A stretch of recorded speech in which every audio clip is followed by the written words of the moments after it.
with you. Happy, really happy to be with you, with you, with you.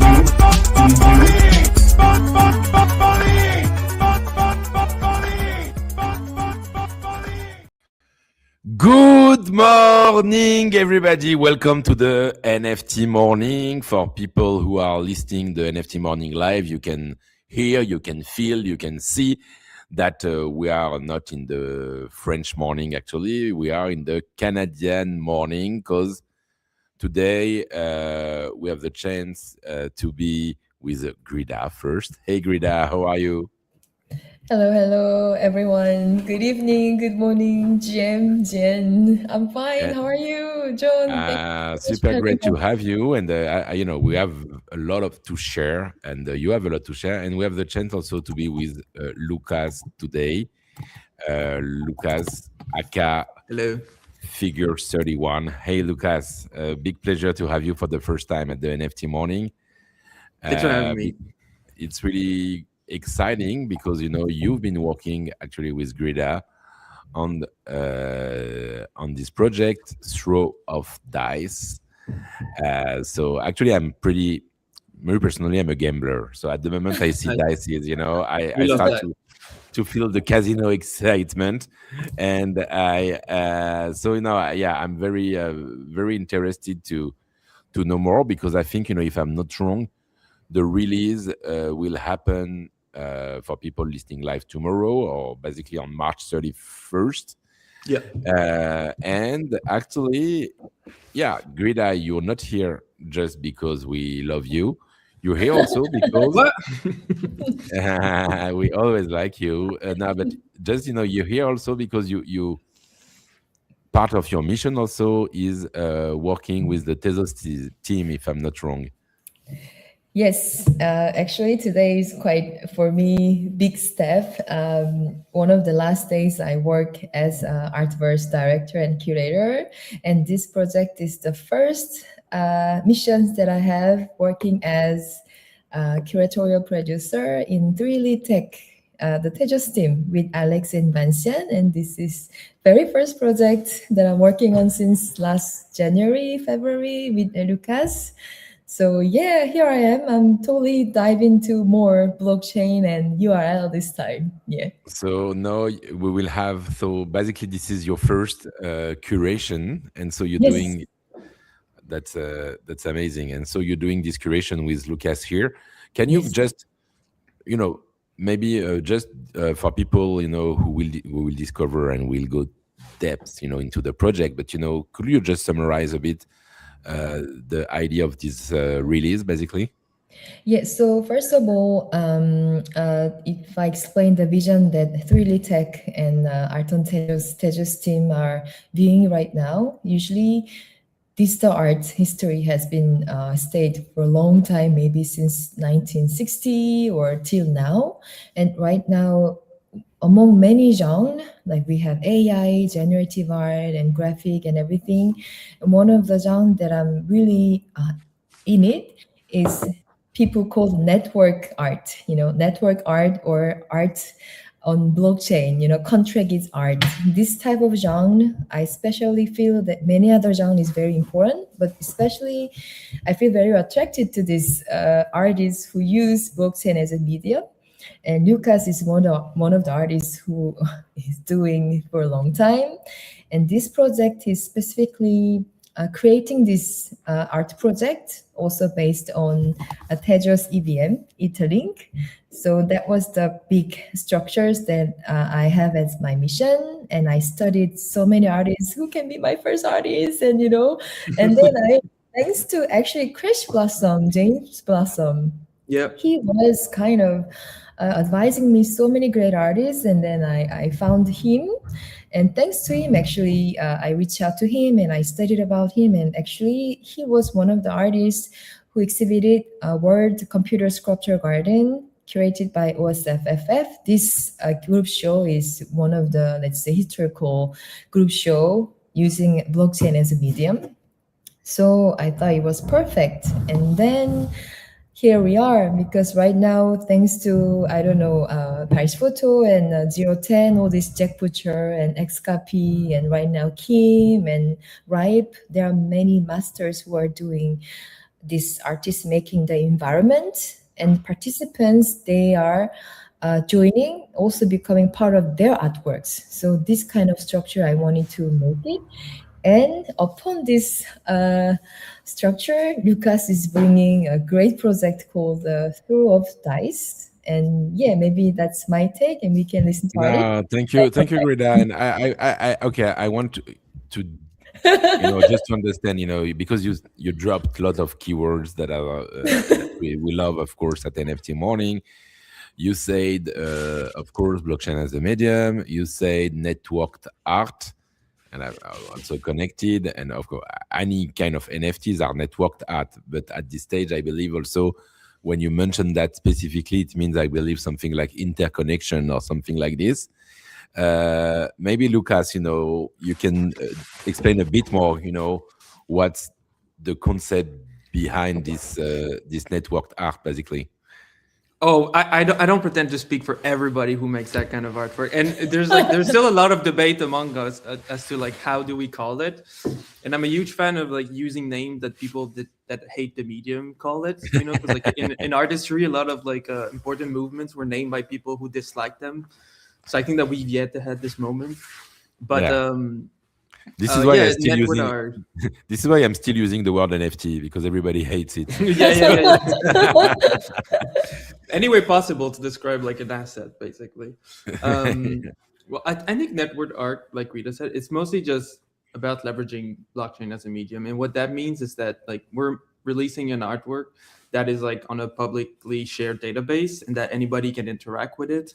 And there's different like things that you can do that are specific and are not limited to just like having a file and then that file is being read or presented to you in a way or another. It means that like often interaction will be important, or like there's going to be like a certain evolution across time. It means that it can interact with the blockchain. It can also react to different actions of the participants or by the artist that's going to keep like updating it. So it's mainly like in my conception of it, we used to use the word more like blockchain dynamic art instead of like static, which would be like a standard JPEG, basically.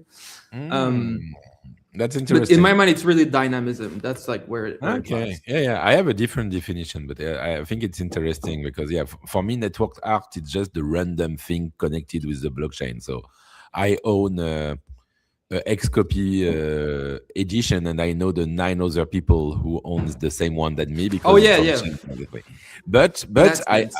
but okay, it's a deeper level that you're mentioning now, and that basically using the blockchain as a raw material, I would say, to Exactly. create your Yeah. art. And actually, this dice throwing release, how does it, what is basically the how to say that, how are you representing this networked art in the project? Well, the main thing about this collection is that it's dynamic and it's shared across people.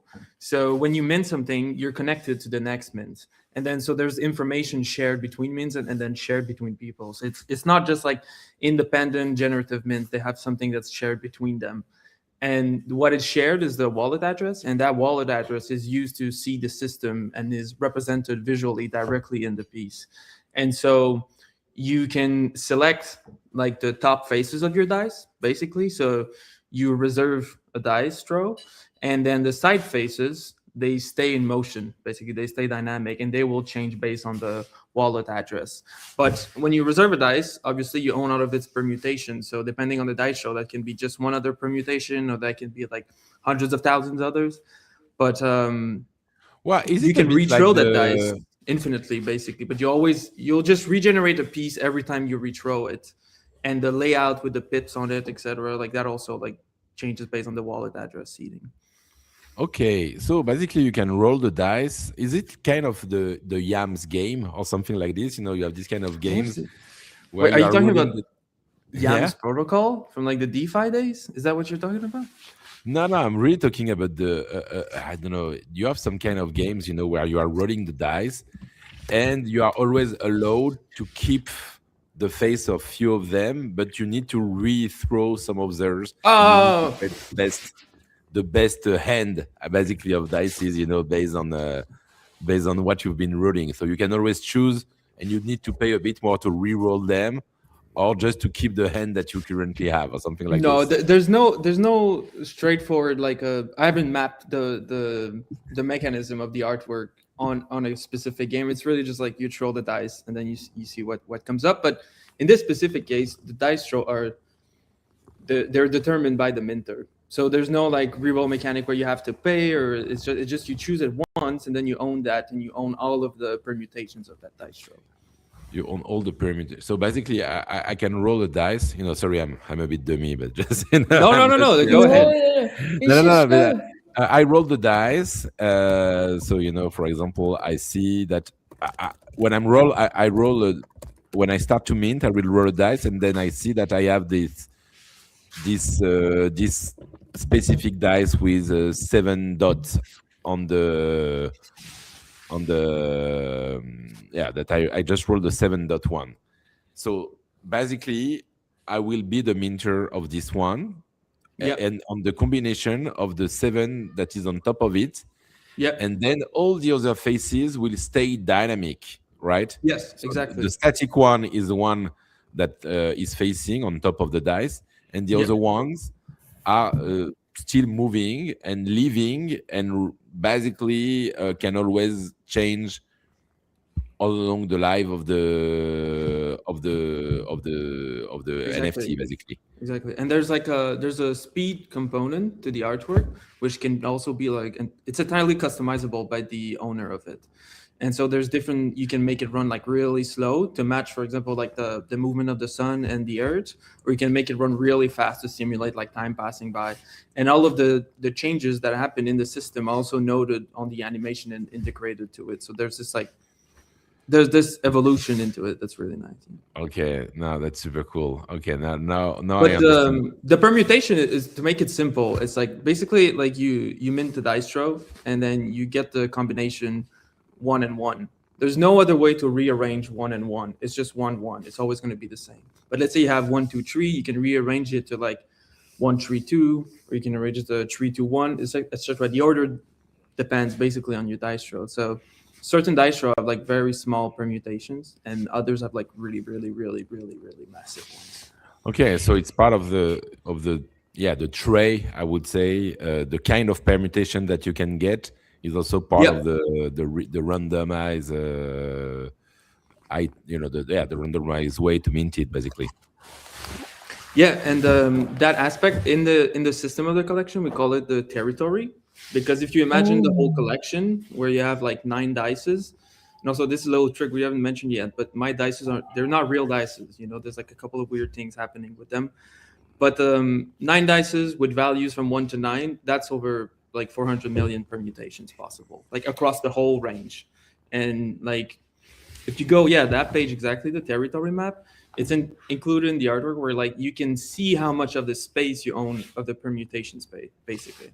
So some dice roll will own more of that space, and you can visualize it in different ways.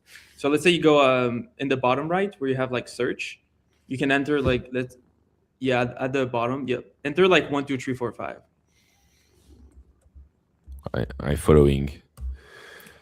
You own this territory. Whoa! That's pure feedback.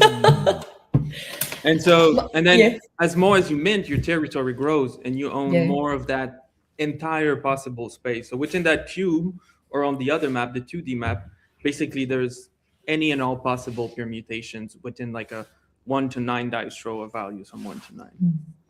How about we show the simulation, like mint simulation? So now you see in the menu. So once our allow list and public day is open, then right now you see only the about and curator's note right now, but it's gonna open more menus on the public day and allow list day, and then we just simply connect and we read what's about, and we mint. So we can just go through from top to bottom the process. And of course, we need to bridge. There's a bridge button from either Ethereum to XCZ, XCZ to Ethereum, but it's very simple. So we can just go through from top menu to the bottom. So you can check. Yeah, you can go to the mint page. Yeah, as well.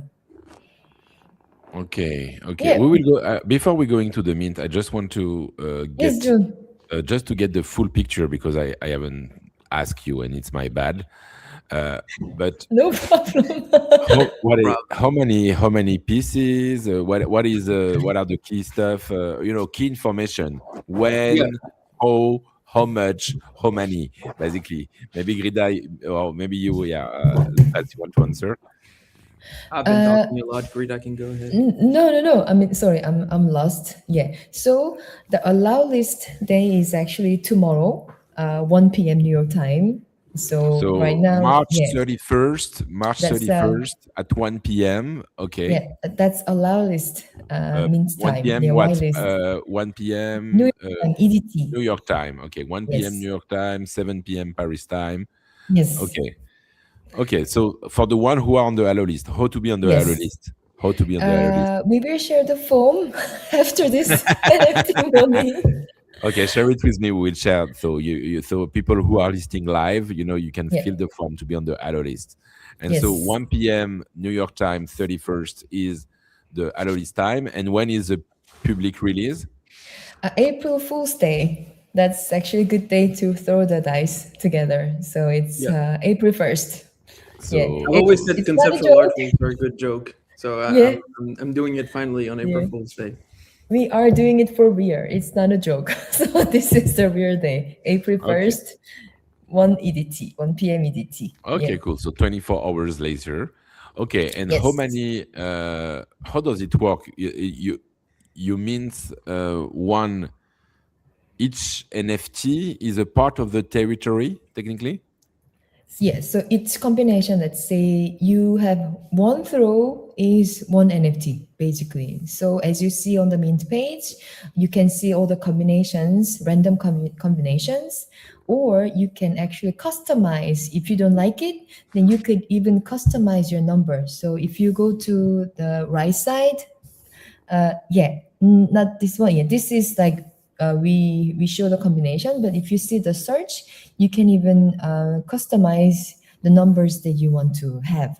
So usually, when you throw the dice, IRL or random So my game, number is no. I try to have numbers at me that are not on the dice. So I Oh, no, like no, no, the no. So the input is basically just it's numbers from 1 to 9. So if you add like 193, you'll have a throw of like 193. okay. try So like for example, I yeah, say 193 like this, enter. and then And then you 193. can preview it also on the space. Yeah, I can think it shows preview. here. Yeah, 193. So I Yeah. can see the dice is here 193. Yeah. Oh, so I can select my favorite Yes. number. Yes. So for example, okay. So no, You can have like a domain name buying or like squatting or something like that. so I want the 777, yeah. and so and I see the price is dynamic also. So basically, Yeah. it's I see. basically Yeah.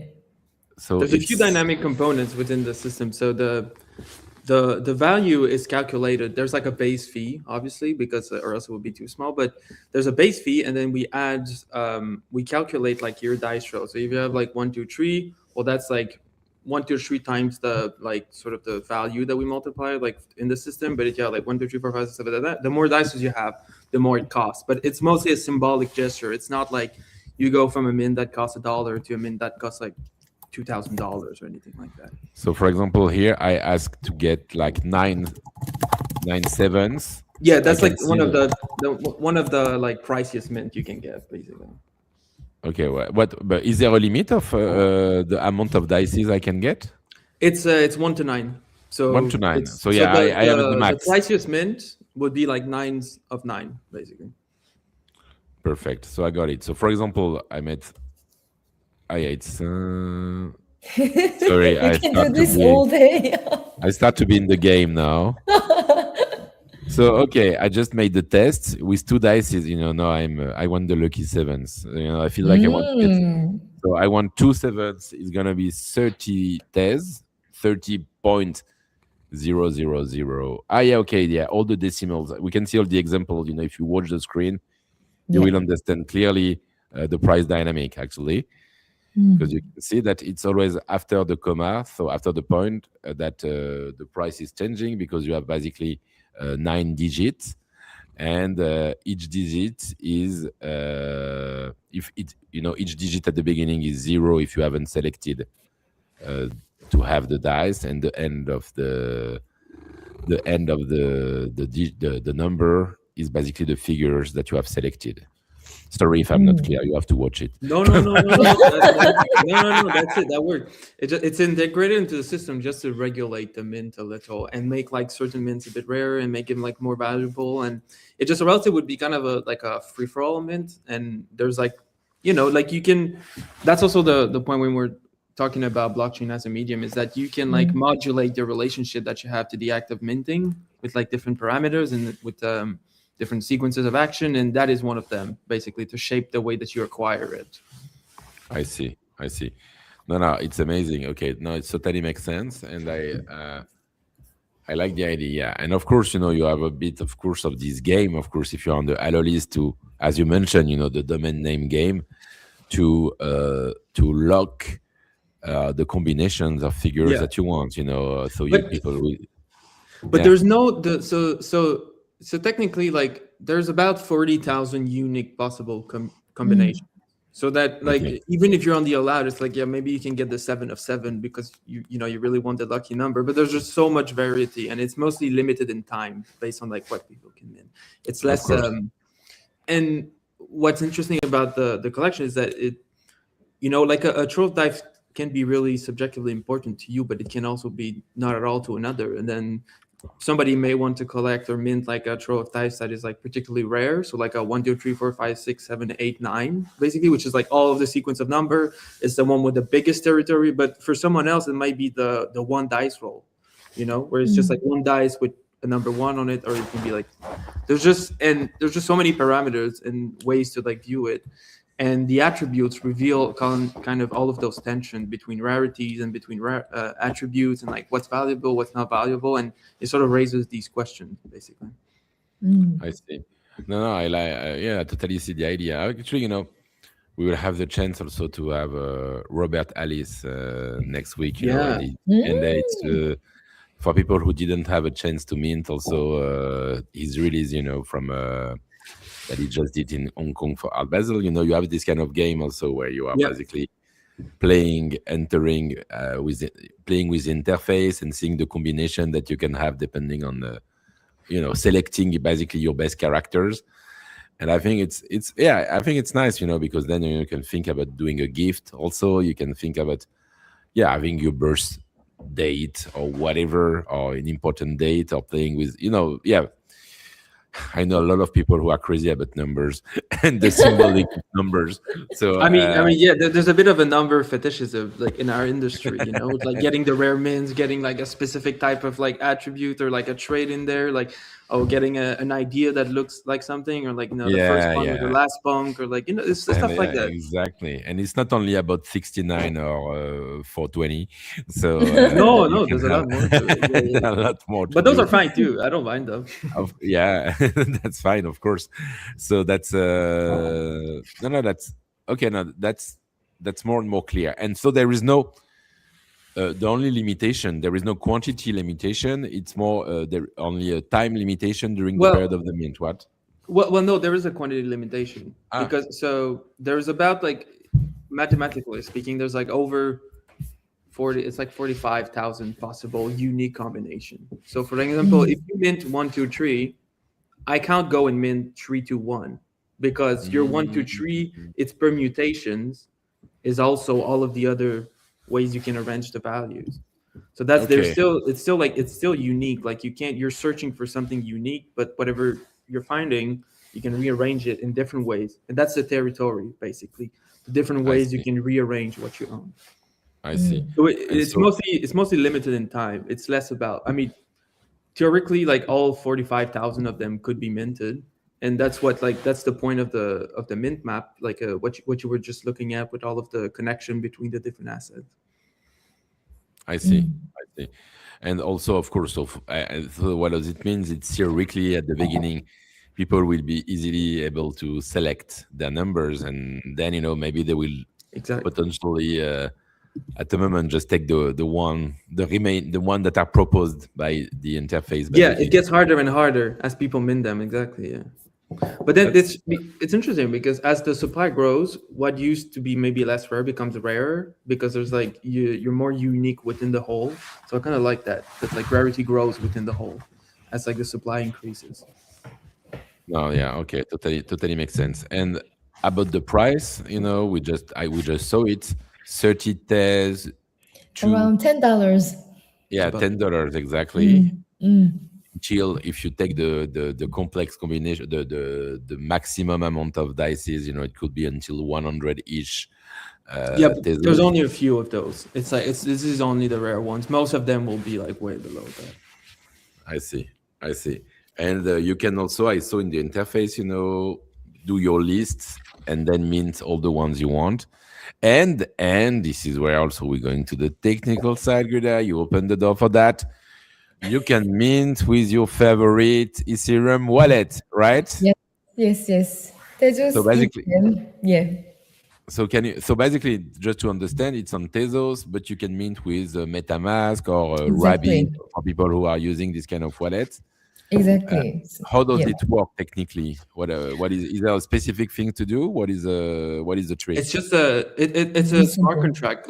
Basically, what's great about like I have never released anything on Tezos. This is like I've always like I have friends who release stuff there, like fellow artists. I've watched it from the side, but like this is the first time I released something on Tezos, and it's on the Tezos EVM, basically Etherlink. So it works exactly like Ethereum. So it's perfect for EVM based artists like Yeah. me. We Okay, we cool. just need to bridge. That's it. And Connect. in the menu, there is a menu like bridge XTZ to Ethereum, and then that's it. So it's basically you just need to have.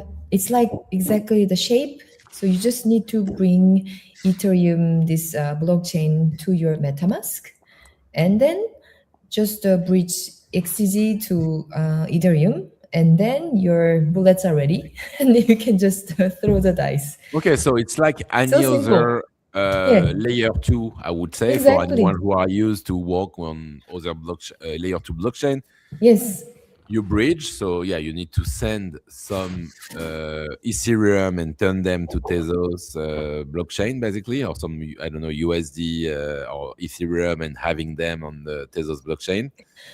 XTZ to, let's say, Etherlink. That I think that's the thing. Yeah, Okay, okay, so you just You follow can go from E to XTZ or yeah, yeah, is to like it's XTZ. the yeah, bridge is just going to propose you the optimal route and whatever asset you want to use. Okay, so yeah. you follow the bridge. Basically, if you have ETH, it will propose you the conversion. So you want to send Mm, $100, for example, on Etherlink, then you yeah, will have the balance, equivalent balance in Tezos on the good layer. yeah. And normally, if it works well, your wallet is supposed to switch also, I guess, to the Etherlink chain, right? Yeah. Yeah. We have also all the info if you want to do it manually. Like I know like I'm a bit of a security freak, so I like to add my networks manually, but the website will do it automatically for you too. Okay, yeah. So you can check what the website is doing and see if the network is okay for you. And Yeah. then basically then it's a usual minting process on the MetaMask or Rainbow, Rabi, or whatever Yeah. Phantom wallet that you are Yeah. using. Yeah. So you click on mint, you need to sign with your wallet, and the transaction is done, and that's it, right?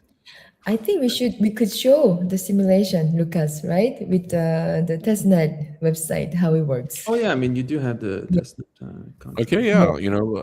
I can show I can But show it. I think he doesn't have the testnet the account, so maybe No, Lucas I you show can you. share. I'm Wait, currently wait, hold on, showing it. hold on, hold on, hold Oh, on, hold on. Yeah, yeah, okay, it's okay. Just we can just see your face right now. It's okay. Tell me when you are ready. Hold on a minute. now he's closing all the tabs and Hold then he on a will minute. share. Yeah, yeah, yeah. I'm not ready. I'm not ready. No, no, no, no, no. Yeah, you tell me. But so I got the okay. I got the idea. You know, we've been minting on several layers, and you know, if I check my wallet, yeah, so it's the same at the end of the day. It just that it's like any other layer two uh, Exactly. that is Yeah. working on Ethereum. Okay, that's really exciting. That's really exciting. And so there's no excuse, I would say. Just you know, we just to finish about the calendar. So we have the price, we have the quantity, we have the date. Is there an end date also for the minting? It's gonna open a few weeks, 2 weeks first. 2 weeks. Okay, Yes. okay, for 2 weeks. So okay, it's opening for 2 weeks, and so from April 1st to April 14th. Yeah. Yeah. Yeah. Okay, I got it. I got it. Okay, no, totally. It's super clear for me.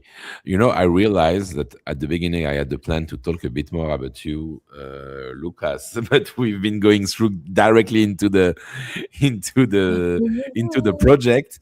Uh, just and maybe also Grida, you know, you can Yeah. tell us a bit more. Um, what how have you, you know, basically, can you talk a bit more about, you know, just Lucas' previous works, basically how you wanted to start this collaboration? Oh, I think for me the first time I saw his artwork was actually from this World Computer Sculpture Garden curated Mm. by OSFFF. And then I think this really opens my angle how to see digital art. Before we had already amazing artworks, you know, we have XCOPY, we have Park, we have DK, we have David Krumman, we have so many genres who are traveling this digital art in the same group. And see this, I really feel that this could be digitally pure conceptual art, you know, driven, like contract is art. And then his work was very lovely and cute because between the smart contract, it really travels the world. This because of this input, you just need to put like up or down. By doing this, I think this contract travels forever in the blockchain. I think Lucas will explain later. And actually, he's a photographer as well. So he had Many amazing times. artworks like capturing the light and capturing the landscape and making entire blockchain connected artworks all together. It's really hard to explain in only words because we need to see all together later with his homepage.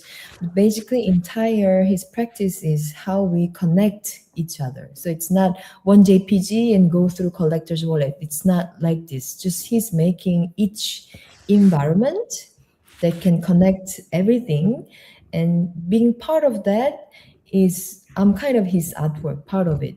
So with this throw of dice as well, without you guys, this artwork is really half, just the surface. You really need to have your dices, your combinations, your territory actually. Then it completes the artworks. So that's why I really like about his practice. And plus for me, my studies is about art history. So first time he suggested, how about we do it dice? And you know, if you see the combination, it's not like typical dice combination. It comes through the braille combination. You know, it's also the language braille, Oh, and yeah, yeah, of it changes, course. right? Because the usual dice has only 6 digits maximum, but we have 9, and we don't have 0. So Yeah, we don't have zero. That's the one number I yeah, didn't dare to add. yeah, so and it really changes. And one or the other things I like is you can see the previous minter appears my combination, so I can see, okay, you are part of me. So we are like, I think Lucas told me last time, we are kind of holding each other, our hands, my dice, but we see my previous minter's address appears, and then my wallet address will appear my next minter. So it's all also connected together. And the dice object itself, the oldest dice is 2600 BCE. That's the first dice, imagine. And all the cultures, they have dice: Chinese, Egypt, and Iran, like Europe. All the culture, they have dice. Now we are bringing on-chain, fully animated dice, pixel dice here. So for me, historically, it's very meaningful. Yeah. I see. Yeah. Okay, now that's very inspiring, and before we go, we will come back, of course, just to the minting process on Etherlink. But before that, just Lucas, I think it's interesting because now, I think people saw you in the space. I would say in the last 5 years, like a lot of like a lot of people who are there, basically. But it's always interesting for me to understand also, how you ended up, what you've been practicing, before falling into that, basically, and what catched you into the space, basically. Well, I've always studied in the arts. I started with photography. I did a program in photography, and then after that, I did a bit of cinema and like media stuff. And then eventually, I went to university in the arts, which was like a shared program between art history and art practice. And at the time, I was working for another artist, like a painter, which was also like a bit of a conceptual artist in some regards. And I had to do research on alternative economic networks or like financial network, whatever. And obviously that was in 2017, 16, I'm not sure anymore. But it brought me to blockchain and crypto, basically. And that's sort of how I got a little more into the space. And then I started to learn, and then I stuck around, and eventually, like at about the time of the pandemic, I was graduating in university. And so anything I could do was basically thrown out the window. Like I had like a show I'd been working on for 1 year thrown out the window. There was like no opportunity. There was nothing out there I could do. But the one thing that was growing, that was interesting for somebody with, let's say, a bit of a taste for risk, or for like different alternative networks, it was crypto. And so I started to work in that field. I started to talk to people, being interested in more artists, and then I learned about the history of the medium through like Harm van Dogbel, and then Ria Myers, and different artists like that. And I released my first collection with OX Mons, which you might know. And at the time, it was we released it with the JPEG, which was Juried Protocol Galleries. Unfortunately, they don't exist anymore, but we still love them very much. And it was a curating protocol, basically, for NFTs really early on. And the definition of blockchain as a medium, or dynamic art, or network art, etc., really grow from that little scene of like a couple collectors and a couple of artists and writers and creators that were revolving around there. It was a great time. And then I kept working in the space, releasing different work with different platforms. I released some of my own, but I've always tried to really aim for having an expression that couldn't exist anywhere else, basically. So if often when I release something, I'm like, well, I'm doing this on the blockchain. So if I'm doing that on the blockchain, it has to be unique to that expression. It makes no sense that I would do something that could also exist like on another platform, that could also exist in another format. So it's often really trying to reveal that. And for me personally, I think the two most important themes I've like revisited over and over again is finding a way so that ownership is collectively shared, or that there's some kind of shared behavior, or like some shared mechanism between the owners, and how to modulate time. Because I think that's like super interesting, and that's like a really universal experience to everyone. And often my work will be like about cyclical experiences, something that comes and goes, or like like an image that like will come back to you, or like you can repeat different action and etc. So in the specific case of that project, owners are linked together with like the traces they leave on each other's output, but also they can retro the dice infinitely, and they'll get a different layout. And it's this sort of idea of drawings within drawings. You know, you have the dices themselves on the scene. Every time you throw them, the results are the same, but they're thrown differently. And the camera is set up in a different way. The environment is different. The noise is different. And then the pips on them, they're also drawn a la générative, if you wish. And there's just like, and then there's the wireframe on the floor. So it's sort of like this recursive drawings within drawings of a very simple idea of just throwing dice and letting go. Yeah, we can feel it, and I think this is what make it.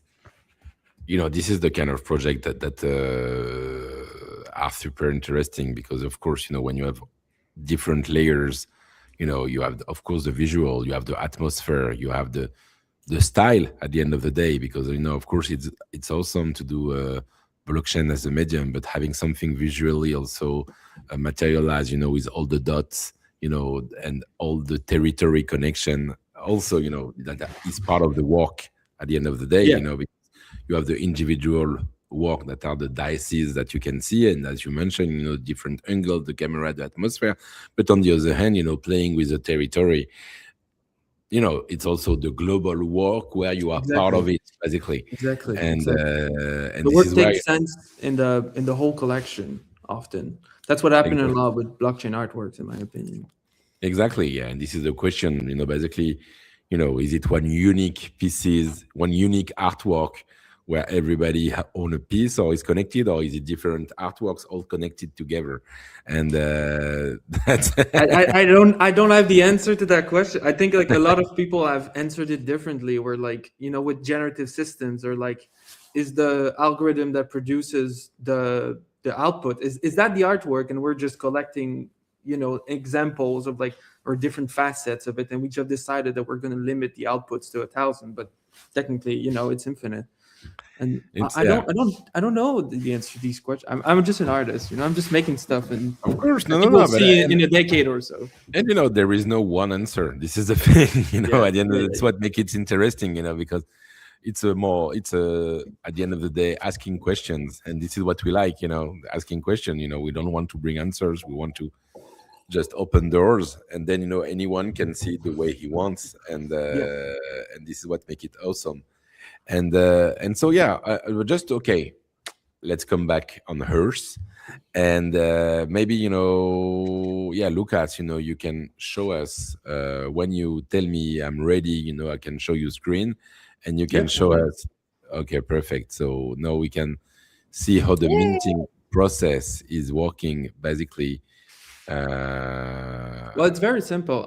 So what you see on the website, the whole page displays the artwork in a specific way. So the whole page is like a canvas rendered. And the minting, well, you displayed it before. It's really not complicated. You can just preview what you want. You can decide to mint specific combination. Now it's connected actually. So yeah. Okay, so it's classic. You click on mint, you see MetaMask.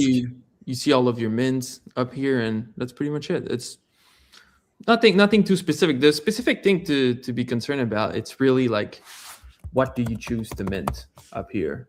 Do you want something rare? Do you want something meaningful to you? Do you want something with a very large territory? It really depends on your input. And you can preview the collection in different ways, and we let the collector explore it, so they can make like an informed decision, basically. And Lucas, if you click the wallet address, then you will see actually what's on there. Yeah. So if you can introduce us, like, we see the animation, we see the, there are many ways to play and enjoy your collection. Yeah. Okay, so it's all the minted items, right? Yes. Yeah, that's your collection. Yeah. So and when then, you mint, the thing is that, so the website, like, it just represents in a friendly UI the animation, but you can also access directly the fully on-chain stored animation. And that's what I mean when you can retro it. You can always retro it, and then it gets a different layout, but the top values stay the same. So it's like a loaded dice simulation, if you want. So when Okay, you so refresh the yeah. every time you are displaying it, it's reloading. It's reloading a new version of it, right? Yeah, Yes, exactly. same numbers, but the versions are all changing Yeah. totally Yeah, yeah, fully yeah. on blockchain. And yeah, Lucas, we should tell them the short keys like press L, press R, something like that. Oh yeah, What you have different happens? modes to like view the collection. There's like a really simple mode. There's like sorry. There's one with like all of the logs, which this is what I meant when like you can let the animation run infinitely, and it will accumulate data and about its evolution over time. There's also like a really slow mode where you can like simulate, literally like it moves at the speed that the Earth is moving and the sun are moving. So you could let that run for 24 hours and you would see it change exactly like as if it was a real distro. But you can also like customize it yourself with like the arrow keys, and you can save that on chain so that like every time the artwork is open, it's open at the speed that you desire as a collector. But yeah, so you have different that's like the system still needs a bit of randomness, so we see that in it at mint. This is like the hash that any like generative project will use to seed output, and then that's the wallet address under it of the previous minter, and those values are seeded in here inside the side faces of the distro. So you can control your speed like up key and down key. So it's like goes fast and slow. You can save your collection as well. Yeah. Sorry, I was on mute. It's a huge work. Wow, it's gigantic. Bravo! Yeah. No, But also the whole work is oh yeah, and then you can record it, you can print outputs. I'm not gonna do it because I'm gonna expose all of my downloads folder right now. Basically, yeah, you can record it, take screenshot, whatever. There's like it's integrated into the system. You can read Okay. about section, then you will discover everything, even the keys and There's a lot how to you discover about that collection, but the pieces are really made to be lived with. I think in a sense, where like you can have that and you can see it every day in a different light, and then that makes you, reflect on your own experiences, like outcomes and stuff like that, and you can also live with it at the speed of how the world is moving, or you can live it at like a slower speed if you want it. It's a very multifaceted work centered on a very simple act of throwing the dice. And did we show them how to search our combination in the territory map, like 2D, 3D?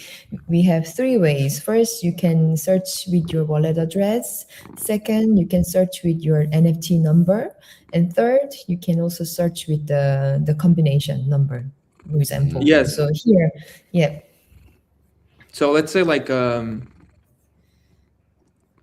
we have a leaderboard which displays like a lot of data points about the collection, basically, for like different mints. So let's say like you own a lot of them, right? Well, then our system will map everything on it, basically. So Okay. I see the cat sound. Wow. I hear it's crazy. Wow. Okay. and that's like, for example, someone who has like a really big territory with a lot of mints, they have like mints that are very precious, but you don't have to. You can customize it. And Yeah, you so can that's do, like, what you own in territory. different ways, basically.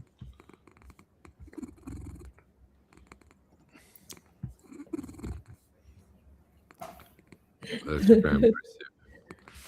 Yeah, right now as well.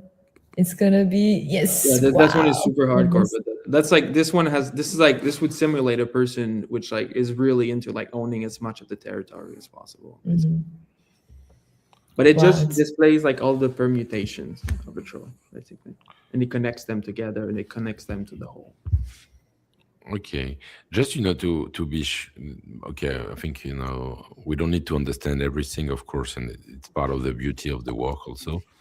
But I believe also that figures and position define a point in the territory. So Exactly. I believe. Okay, I see. So you have all the borders, for example, of the cube that are one number, 9, for example, and the more you go in the center, the more you are Yep. close to the 1 or something like this. Yep. Well, no, they're kind of the layout is a bit funky because of the mats involved to like create something like that, where it's more like it branches out like the more complex it gets basically within the cube. But it's real position. There's like mats behind this to like Yeah, it's make them position. I populate. see that they are It's not real randomized. It's we're not Yeah, just randomly putting it out there. yeah, there are some positions. Yeah, in the 2D, it's more obvious, I believe. In the 2D version, you can see it a bit more like you have some predefined kind of circles that are defining the area of Yeah. some numbers area, I guess, or something like this. Yeah. Okay. Yeah, I love that. Okay, no, we could stay for hours, watching it. To be honest, it's obsessive, and I am. But time is running, and I need to focus. I need to focus on the key information, and the key information is that I'm sharing with you. You will get it right now, actually, for people who are watching live, but you will have it, of course, in the newsletter, and I'm coming back here. So we good. So this is the URL of the form, of course, as we display it this way. It's not, but basically if you see the comments in the tweet, we have shared the URL to be on the Allo lists for the mint that will happen on March 31st at 1 p.m. New York time, 7 p.m. Paris time. And you will have the link of course, directly in the article of NFT Morning. And at the end of the day, the simplest way is, of course, always to follow Figure 31, Grid by Grida. I believe also, yeah, of course, the Tezos or 3D Tech account, we'll share that also. So you have the good link, and you can be sure that you're not missing the mint. Or basically, I think on the website, figure31.com, you have the subdomain throwOfDice.figure31.com, and you have access. I guess you will have access tomorrow to the mint page, basically. Am I right?